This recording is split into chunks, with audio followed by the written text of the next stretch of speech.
What up, brothers and sisters? 2 years ago, I had a red Honda SH50 from 1988.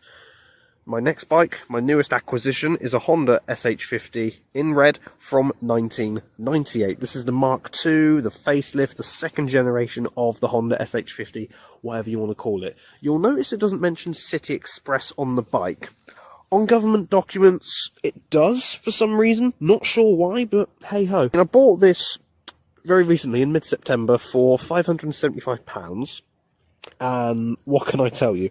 I'm not a fan of two-strokes, because of the constant maintenance, the higher emissions, and you don't get as good as MPG as a four-stroke. For example, Vespacito, that got, I think the highest I ever got that was about 101 MPG. My original Honda, Gandhi 1, this is Gandhi 2 by the way, in case you hadn't figured that out already, Gandhi 1 got 83 MPG, which is pretty decent considering it's a 1988 bike. But I've just been to the petrol station now, and I got 82 as opposed to 83, but yet again that was my first fill up. Hello all, it's me from the future again. If anyone is vaguely interested about fuel efficiency, I log all of my mileage values on an Android app called Simply Auto.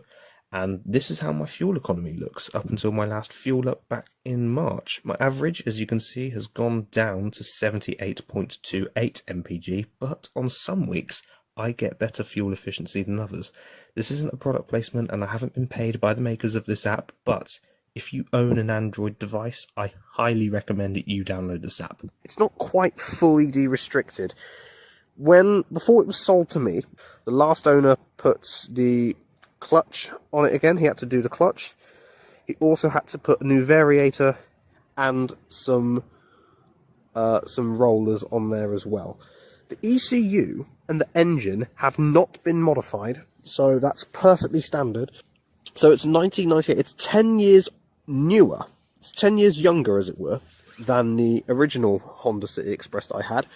I prefer this one to the old one, and I'm pretty into older vehicles. I like the older cars, and I'm into more old into new, as it were. But you'll notice some things straight away, and I'll get onto them in a second, but just want to go through the assembly of the bike. First, we've got side lights, you've got main beam, well, it's not running, but high beam and low beam. You've got your indicators, which make a clicking noise, which is actually quite helpful. The light doesn't work on it, but because I can hear the clicking, I don't care. You've got a low oil lights, because two-stroke, high beam, and, well, low beam light. I don't think it will work. No, I don't think so. It needs to be running. Good fuel gauge, and speedometer. Of course, you have a horn.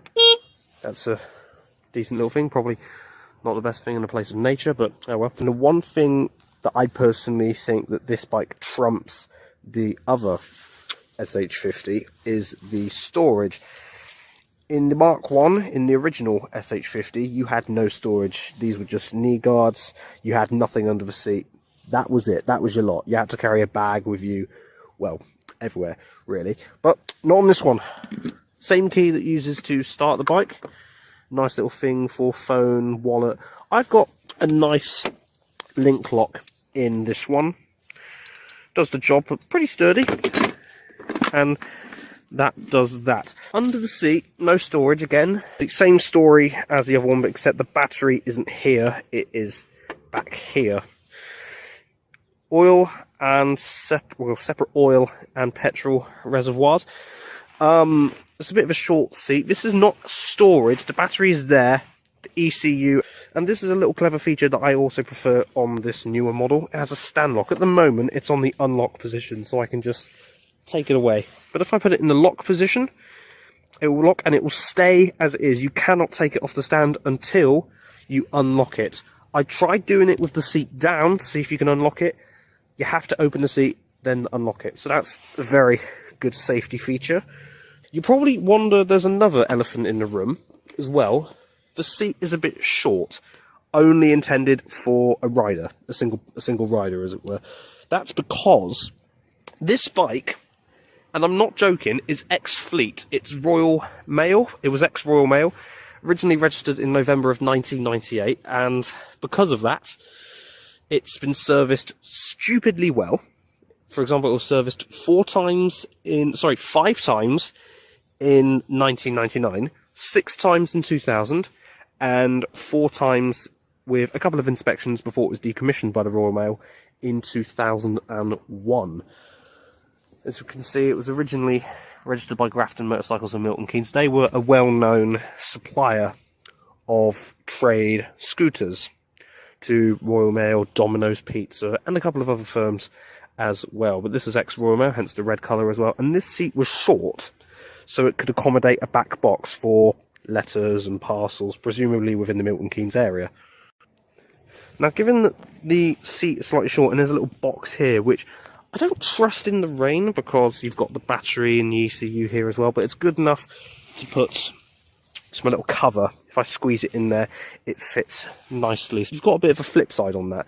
Seat is short and it does leave the electrics a little bit exposed, but on the flip side, you can put some more storage in there if you want to. I could put a box in there if I want, but I decide I don't need a box. I'm happy with that and a little bit of storage under the Speedo. I would prefer the wheels because you don't have these stupid spokes to make it look like a bicycle. You've got 3 nice, just big spokes there. A nicer engine and looks more presentable than the old one in my opinion.